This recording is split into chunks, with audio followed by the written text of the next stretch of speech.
Bonsoir, bonsoir, bonjour, c'est Congo News 24.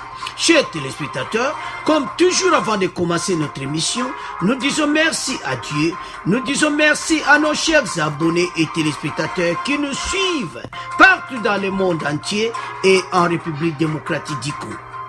Chers téléspectateurs, tozana ba point ebele, na émission yo ezala ya koyinda bandeko. Alors, à la une, premier point, Nemwanda Ntsim. Il a droit à un jugement équitable. Il a été transféré au CNPP.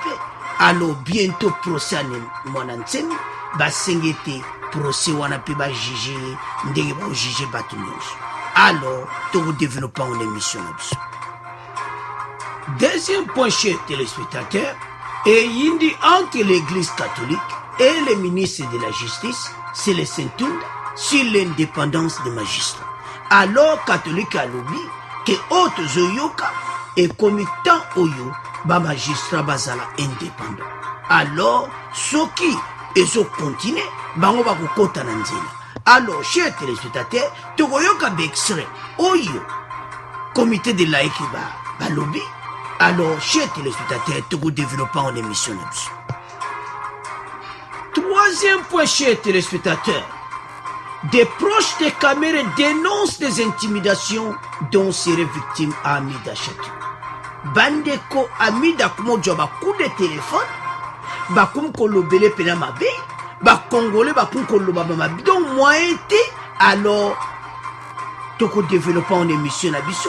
Et puis député, il y a INC ba commis na inquiétude na côté à INC. Nde va transférer dossier na tribunal de grande instance. Alors, tout développons en émission là-dessus. Quatrième point, chers téléspectateurs, nde tolobaki keza ya koyinda, le coordonnateur de l'ITIE RDC arrêté et acheminé à Makala au motif qu'il aurait détourné 210 000 $. Professeur Mac Dumba a détournaki 210 000 $. Dossier oyo ezalaki déjà banakala. Alors après un audit, ba monete vraiment qui a détournaki yango. Alors bakangaki ye matete mbala moko makala. Toko développant en émission là-dessus. Alors, chers téléspectateurs, comme la première point d'absolu, il y a Nemwanda Ntsim. Akoleka na procès. Et puis, bah, député Bele Balobi, il a droit à un jugement équitable. Alors, bah, moneke, il faut bah, transférer dans la CNPP et pas y wapi bah, kota la pena ye malamu. Bah, psychiatre, bah, la pena sokaza bien ou bien, il y a un problème. Après, wana, akosamba. Alors, naba source oeza kobima, Nemwanda Ntsemi a créé qui ba désordre belé. Oe banda ki na Congo central. Alors ba désordre wana nyonso. Aye na ngole suna Kinshasa. Kuna jana Congo central bomisi batu. Awa 8 morts, 35 blessés. Gouvernement oui non c'est tout. Yango mon bakangaki. Alors, le tozo loba na oezo leka. Tout autour à Nemwanda Ntsim. Tout a commencé, semaine à Bengsaki, 200 ba adepti na e, pona anniversaire na e. Wana mwasi na pesa ki interview, mwasi ne bozo mona na photo. Alors, mwasi ne pa azaka na ba difficulté, yako loba na Nemwanda Ntsim.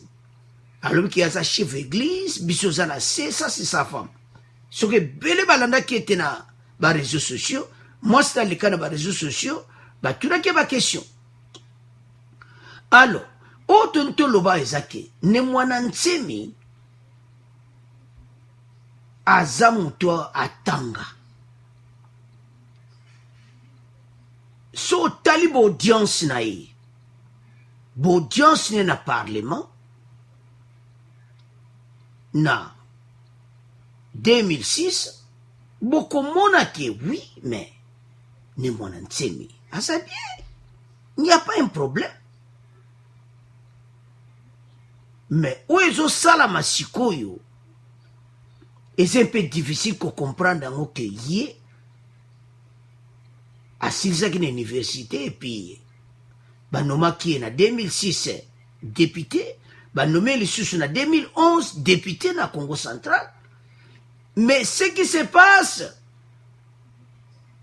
batebele bazo comprendre nangote.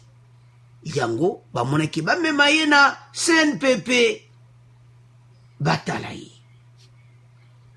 Parce que so talibo audience ne musozo mona oui muto azolo apena makamba kitoko. Alors, avant de continuer l'émission, totalement audience moya salakina n'a parlé du peuple. Tango wanazaki député. Bon, on continue l'émission là-dessus. Lorsque vous parcourez les frontières de la République démocratique Congo, toutes les frontières, il s'agit donc de faire le tour de nos frontières depuis la côte atlantique jusqu'à la côte atlantique. Et j'ai dit ceci à Boisbouvier, quand vous êtes à Matadi, il y a une frontière coloniale là-bas. Et on vous dit là c'est le Bas-Congo d'Angola, et ici c'est le Bas-Congo de la RDC, et au milieu il y a une frontière. Mais une frontière sert à séparer deux choses qui sont distinctes. Quand vous mettez de l'eau dans un verre, il n'y aura jamais de frontière de séparation. Mais si vous mettez de l'eau et de l'huile, il va y avoir une frontière de séparation parce que vous avez affaire à deux choses distinctes. Alors, un peuple, il paraît que vous êtes tous des chrétiens, des croyants, un peuple créé par Dieu pour vivre dans l'unité, on met une frontière qui la sépare. J'ai dit à Boisbouvier, déplaçons-nous et allons à Kahemba, le dossier Kahemba. Là-bas, vous verrez comment vous parlez des Tchokwe d'Angola et des Tchokwe de la RDC. Mais qui divise les Tchokwe à une frontière coloniale. J'ai dit, déplaçons-nous, M. Boisbouvier, et arrivons à Dilolo. À Dilolo, on va vous parler des Lunda d'Angola et des Lunda de la RDC. Nous nous sommes déplacés et nous sommes arrivés dans la région des Grands Lacs. J'ai dit là-bas, vous allez trouver des Nilotiques au Rwanda, au Burundi, nos frères Bantous, les Bantous, comment on s'appelle au Rwanda, les Bantous du Rwanda, nos frères Hutus, qui sont de part et d'autre de la frontière coloniale. J'ai dit à Boisbouvier que le grand chef coutumier Nangue ne s'embarrasse pas des frontières coloniales parce que souvent il va du côté de l'Ouganda pour trancher la palabre africaine qui concerne sa communauté. J'ai continué le long de la frontière et je suis arrivé, je lui ai parlé. Ici, vous avez des Ngwandi de Yakoma et des Ngwandi de Centrafrique. Mais qui les a séparés? J'ai dit la frontière coloniale. Je suis arrivé dans Bandaka, j'ai dit, il y a des Mongos du côté de la RDC, des Mongos du côté du Congo-Brazzaville. Mais qui a séparé cette même? J'ai dit, eh bien, c'est une frontière coloniale. Nous sommes arrivés à Kinshasa, j'ai dit, les Batékés sont d'origine Congo, il y a des Batékés à Kinshasa et des Batékés au Congo-Brazzaville. Il y a des Manianga au territoire de Manianga et des Manianga du côté du Congo-Brazzaville. Il y a des Bayombe du côté de la RDC et des Bayombe du côté du Congo-Brazzaville. Monsieur le Président, honorable député, quand la frontière coloniale était passée dans le Manianga, il est arrivé dans un village appelé Kindamba, et cette frontière a traversé un cimetière, de telle manière que la frontière est passée au milieu, la tête du chef coutumier de ce pays était placée du côté du Congo-Brazzaville.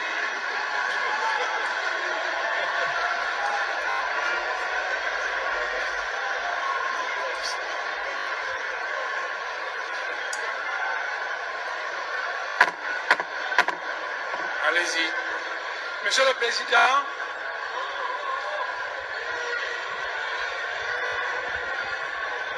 poursuivez. Donc, voyez, Savorien de Brazza, je vais répéter, Savorien de Brazza, Savoria de Brazza, un Italien naturalisé français, est Henri Morton Stanley s'est dû disputer la terre du Congo. Ils ont commencé ici, ils allaient tracer une frontière. Ah, ici c'est la France, là c'est la Belgique, là c'est la France. On arrive dans une certaine localité, la frontière arrive dans un cimetière. Et elle passe au milieu d'un tombeau dont la tête du chef coutumier se trouve du côté du Congo-Brazzaville et le reste de son corps du côté de la RDC. Alors j'ai dit à Boisbouvier que ça c'était les frontières. Nous sommes toujours avec Boisbouvier. C'est très grave. Mais à l'intérieur, j'avais dit ceci à Boisbouvier, entrons maintenant à l'intérieur de la République démocratique du Congo. Les connaissances à ma... Alors, chers téléspectateurs, nous avons suivi Tolandine Mwanansemi. Donc, on a expliqué, ni des places où on a expliqué, Makamuyaba, frontière coloniale. Après cette expression, tu maï, n'avait frontière, et là, tu me suis dit, ma foute, au moins que frontière, les alliés, donc, à ça, tu peux pas raisonner, tu vas se quitter l'assemblée de Bolandoua. Alors, dossier na yé na niveau ezokoma, ne Mwanansemi il faut faire attention. Parce que, pour le moment de bozo mwana photo na mususu, aza mukanga. L'État va sakanakana yeti. Il faut yoka l'État atosa oyo bakonzi bazoloba. Dona asimbala oyo. Soko abimi, nandimite ka osa esuba makambo. Me toye bakomba okatela toye bande koleka. Alors, tolanda moi be extrait oyo, ba animation na ye, bon to continuer mission na biso.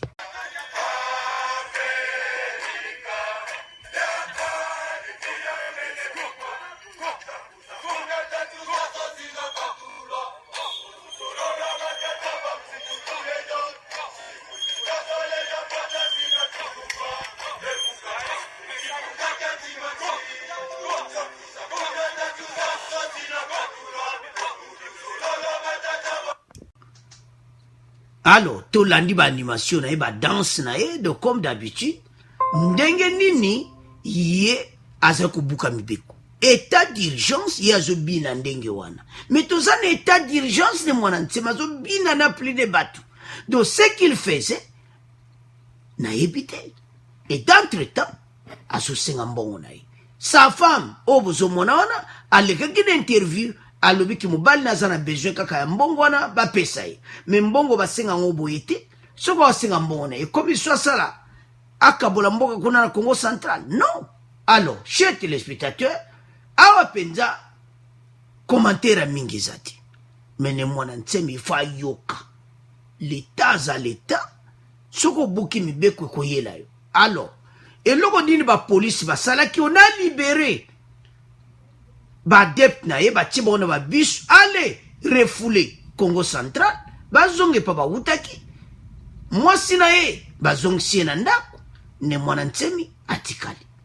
Alors lui-même pour le moment ba oye ba ndena ko leka devant là-bas. Alors ba c'est la ba résultat ba docteur à CNPP ba pesa po abanda tribunal e ba non mutu neza bien oh mutu neza na problème ah so mutu eza na problème. Voilà comme dossier muso soit so mutu eza na problème ba za obligé ba traiter ba libérer pas ça mental. Alors ba ozela ba docteur à CNPP ba pesa rapport et puis ce qui fait vers que ne kosam. Alors mais au ba député ba loki procède de Mwanansemi il a droit à un jugement équitable neti batinios. Alors tu tika mon abino te comment le Canada deuxième point. Alors chers téléspectateurs, deuxième point est autonomie et yindi entre l'église catholique et les ministres de la justice Célestin Toune. Si l'indépendance des magistrats et le connu la Moussaki catholique batali bali ba mon ba correspondance moko boy entre Célestin Toune na président ya cour constitutionnelle Benoît Lom. Tant batali yango bamoni non makambo ezoleka clair. Effectivement makambo ezoleka kitoko te. Ba pression ezoya likolo ya ba magistrat. Alors pas état de droit penza mosala ezosalama. Mais moi biloka mike ezangaka te. Kutu bajise pele bakomi pena bango moko pena bakomi na confi oyo kaka. Donc bakomo travailler pena motema moko. Mais loko wana esalami bamoni n'y a pas de fumée sans feu. Catholique alobi na bango ke soki ezokontinue biso tokokɔta na nzela parce état de droit oyo faci ayeli biso na RDC totikala komona yango te. Tomoni yango faci ayeli biso état de droit. Soki bino komi kosala kaka mbutu o manevre ale Catholique akoti na nzela. Alors tolanda extrait oyo message ya Catholique bongo to continue mission na biso. Les laïcs de coordination CLC dénoncent ce qu'ils qualifient de manœuvre tendant à orienter au mépris de l'indépendance du pouvoir judiciaire les actes de la magistrature. Intervenant sur Hervé Diakessé, porte-parole du CLC, fait allusion aux échanges des correspondances entre d'une part le ministre de la Justice et d'autre part les autorités judiciaires. Il appelle les autorités gouvernementales au respect de l'indépendance de la justice dans les enquêtes ouvertes par le magistrat sur les détournements des deniers publics. Hervé Diakessé est joint par Paul Matendo. Depuis un certain temps, nous avons remarqué que par des correspondances qui ont circulé à travers les réseaux sociaux, une mission dangereuse du ministère de la Justice qui prenait position sur des procédures portant l'objet d'investigations actuelles dans les parquets, ou sur la liberté provisoire, ou sur des mandats qui doivent être décernés. Nous avons estimé que c'était un précédent fâcheux et dangereux à dénoncer vigoureusement. Nous tenons à ce que la magistrature agisse en toute indépendance, surtout sans l'obstruction, l'émission, la manipulation des politiques. Si tel n'est pas le cas, nous sommes prêts à lancer à nouveau des actions de mobilisation en soutien à l'indépendance de la magistrature. Là, nous ne le permettrons absolument pas. Nous nous tenons activement mobilisés pour que les magistrats mènent leurs investigations jusqu'au bout. Alors, chers téléspectateurs, Tolandi Silsewan. Bamoni Kepenza, ba correspondance comme Salama Awa, na niveau na magistrature, Cour suprême et ministre de la justice, oignon son nom, et loko moko ezawan. Ba kipisi bang, ba mettre bango en garde. Parce que soki to koti na nzela, et cause la démission ya ministre de la justice. Parce que déjà ba soupçonné na makambo ebele na ba dossier à foner. Makambo ebele. Alors, chers téléspectateurs, batwa FCC, total ministre de la justice. Oui, que Cour suprême ba ebisi ka akende kutu. Anga kene inspection mona makala biko kende te. Déjà bazo suspecté dia makambo ebele. Alors na ba correspondance wana ye tunda ya kasenda lobi ye kutaza loin de là. Makantion nyonso bazwele yaza kunati. Mais papa, il n'y a pas de fumée sans feu.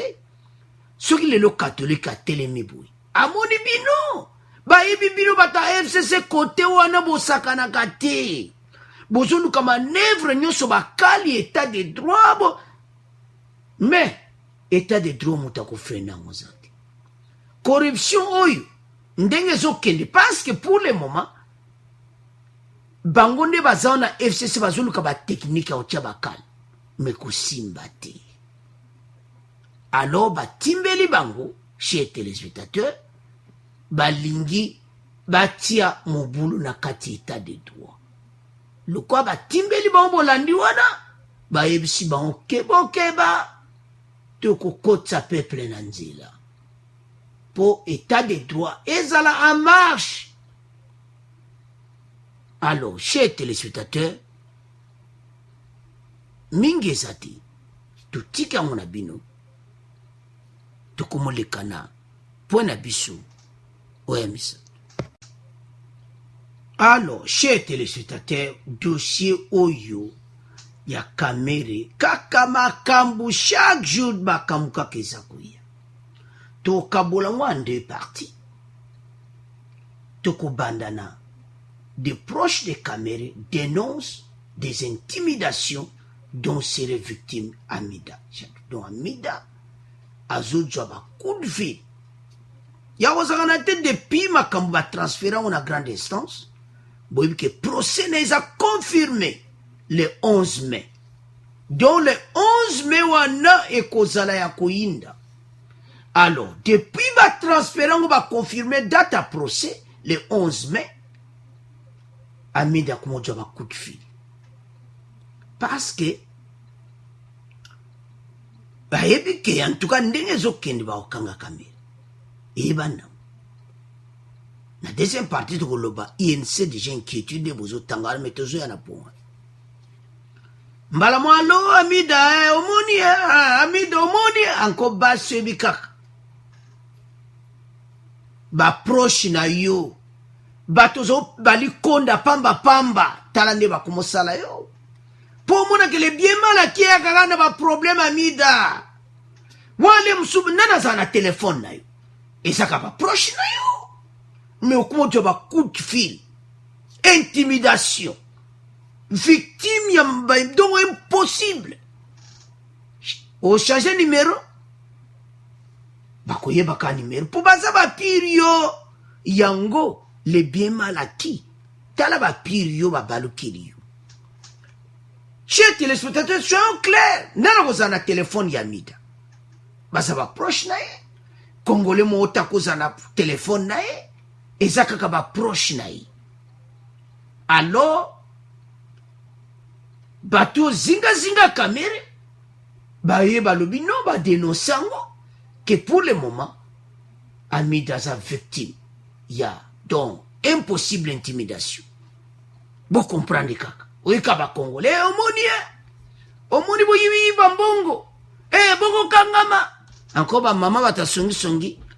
Alors Amida omoni Koba mama kote wana bapirio mais lelo tande babalukeli oyebite nous ndebo za boko za pe mobana ko za 20 ans 25 ans do mikolo ti le 11 mai mama oya ko kraki aloba ndeko tozela le 11 mai pour pression le kimingi pa Amida baye polele pa média. C'est dimanche. Nde bozo mona wana. Baye polele. Balobi pression le ki. Bo comprendre. Parce que ba Congolais bazana colère. Ba mbongo ezeke pele. Alors, sikoyo, tokende sikona le 11 mai. Le 11 mai, ekoza la journée moko, do ba Congolais bena ba tiango bena na kata ba agenda. Do mutu nyonso penda zotala, le 11 mai.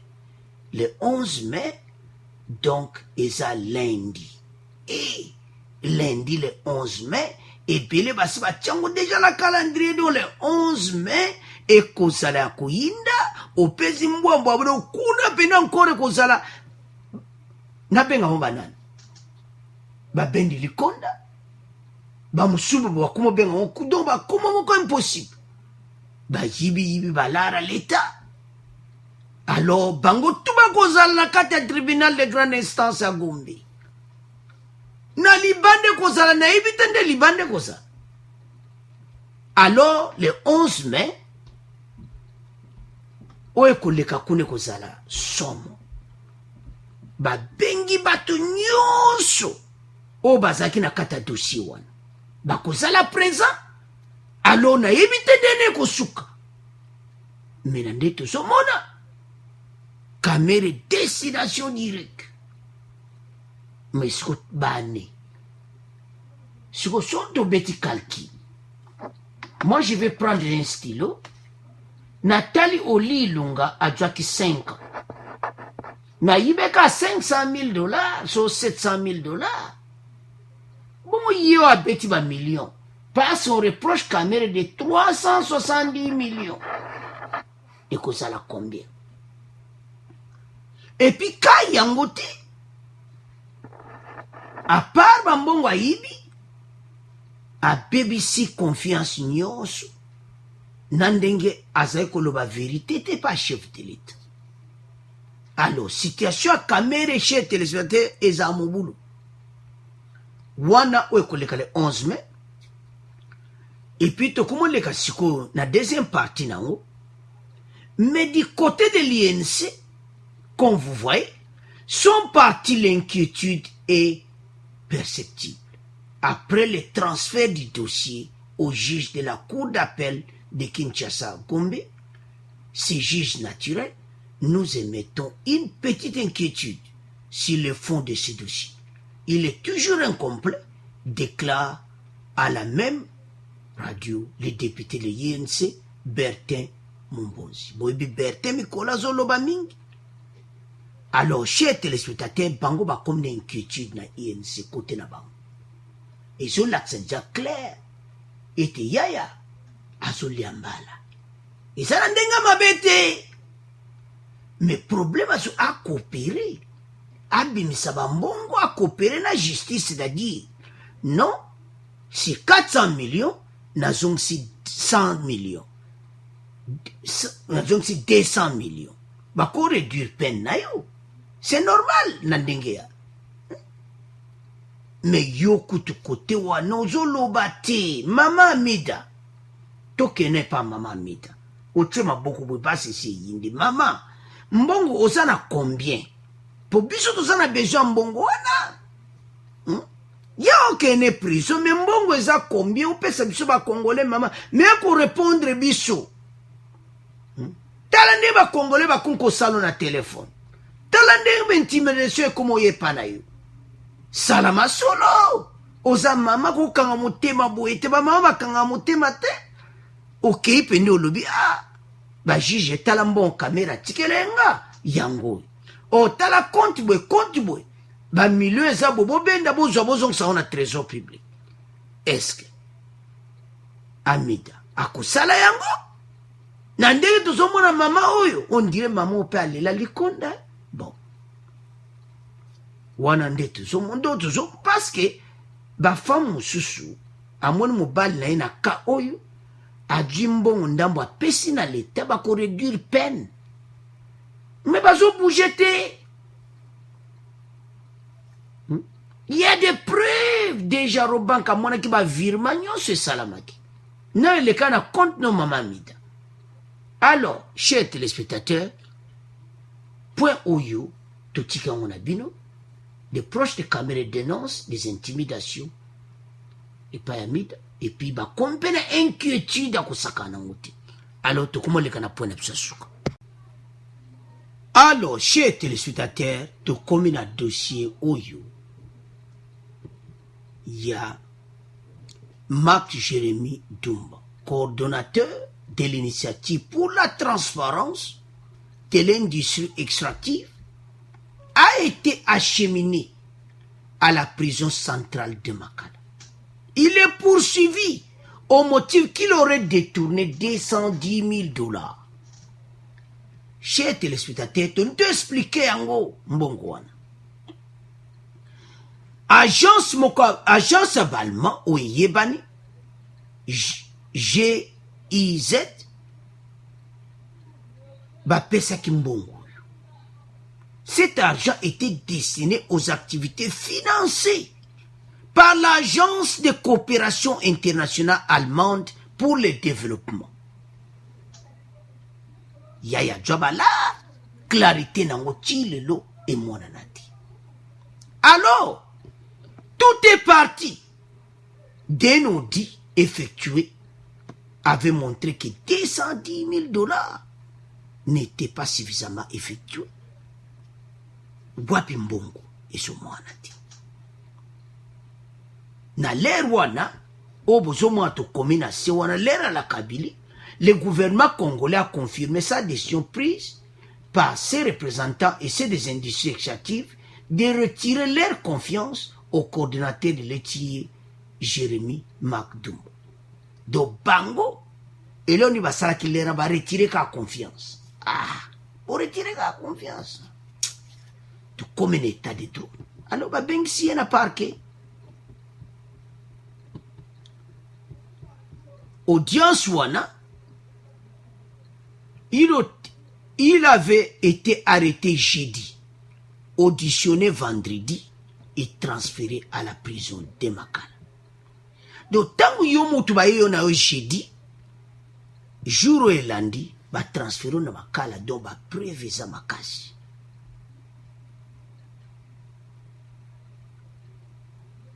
Eza mawa.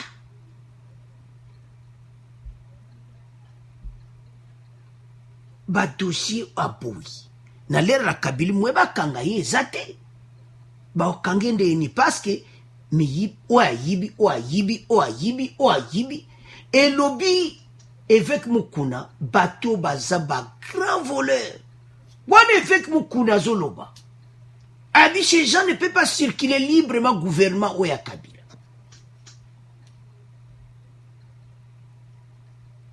Yango to komi wana na se obozo mona bango ba retirer ka confiance na bango pa na yi. En 2017 bo retirer ka confiance mais bon moni mutu mbongo zana bo luka bo vérifier bo sar bo luka mais sikoyo basale audi moko ba yeko vérifier ba yo mona ke Professeur Makdumba a Bendibala. Ezamawa komona ke un professeur a Bendilikonda boui. Oui, bayiba kanabango. Mais abakamoko pene salama mitemena RDC la bande de professeurs, une bande là de professeurs, de docteurs en train de piller le trésor public. Bambongo tu fais zonga. Ba Congolais bazana confiance. Ya batu wana nyonso. Ulike na lera la Kabili ba landa mbongo. Non, ba olande neni. So ba lani Makdumba loba yo lananga bongo yo bendaki. Bongo yo bendaki. Bon, c'est-à-dire bango na lera ba mutu akokanga muninga zati. C'est pour nous au monde qui n'a l'air wana bati okanga batuti mais c'est notre zo vivre siko yezo sala bango pasi na l'air bango tika ko sala mate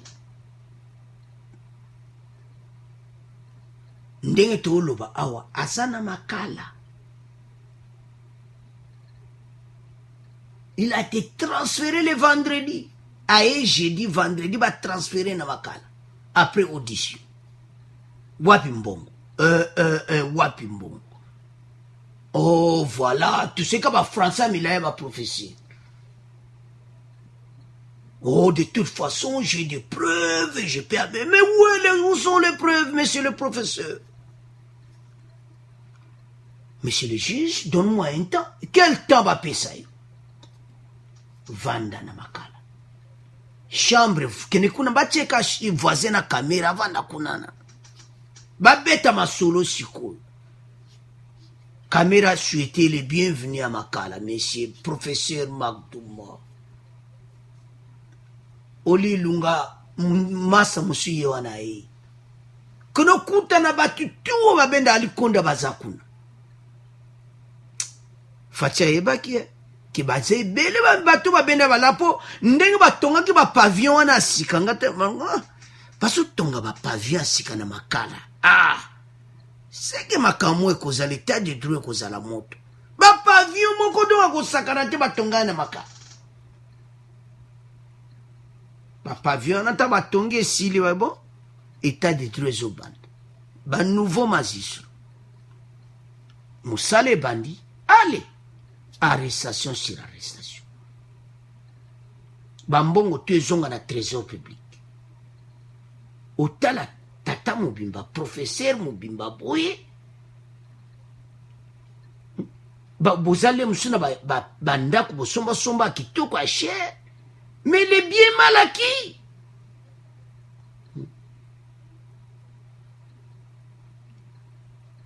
Bo détruire RDC na niveau moko impossible, les opesanga pasi na mawa. Bandeko batu oyo bango balwaki le passé zati o ezambonga le passé ezati kabene usiko le passé eyindeli yango mikolo nde bazofunda batu badossier ezaka koya so bafundi eze su makambo le passé te basi bafundi il y a des preuves yaka. Donc professeur Mac Dumba a comprendre ti ndenge nini aza na makala. Alors, chers téléspectateurs, eloko ni tonto loba awo. Ezo sala pasi na lera la Kabili bango ba yeba ja dossier oyo. Ba retirer ka confiance nde bo monto tcheli bino wana. Bo retirer ka confiance. Bo landi na minute wapi $210,000. Esa mawa komona ndenge nini mboka na biso esalaki kotambola.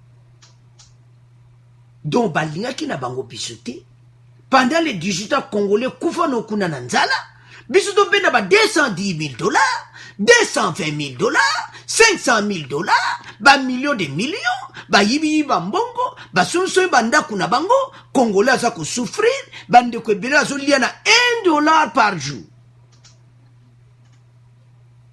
Vina bine kozala bien tango ba congolais baza ko souffrir mais bino bozo sepela d'une manière d'une autre ko tourner to bondela nzambe oba initiative oya mukuna et comme réalité batu bo prier pe que situation de mukuna zo mema makambo wana pe ba réalité nango esalama parce batu yo basomba ba graba parcelle na bagombe bagoto bavanaka na gombe. Alors ezamawa oyibi mbongo pour le moment baokanga yo fatia le 8 ans ezati bakotikela mutu motan. Alors chers téléspectateurs bambongo a RDC ekei mingi komona ki un professeur azako yiba, un docteur azako yiba, donc pona bango le kumu kutu ya grade na yo wana ya docteur pro ezako tuti. Alors tutika on a bien cherché tout on le kana résumé mission. Alors chers téléspectateurs to comme un résumé mission na biso premier point to lobaki ande mwana nsemi kala te tribunal na ye. Alors ne mwana nsemi ba memaki pe na CNPP pour aleka batuni pe ba question ba désordre tchaki bolandi pe bon avec sirewana oya zako bebisa état d'urgence mi be konyo sa zako bebisa. Et puis deuxième point to le catholique a timbeli bata magistrature ba yebsi bango ba mettre ba en garde so ba continuer ko tia mobulu na kati état de droit ba okot sa peuple nanzila. Et puis troisième point ya Kamere ami dazojo ba coup d'appel ebele alors qu'on déranger pays et comme ça les passe. Et puis INC ba comme une inquiétude bazomona ki le 11 mai date ya procès donc Kamera aucune prison. Alors point suka eza oyo ya $210,000 détournement azana makala pour le moment entre temps bazo ko investigation zo sala. Alors ndeka to solo ba toujours to même information kitoko boy debiso to comme na fait émission. Merci pour nos commentaires na bino. Merci. Nandenge vous participer à l'émission Oyo. Au revoir. À la prochaine.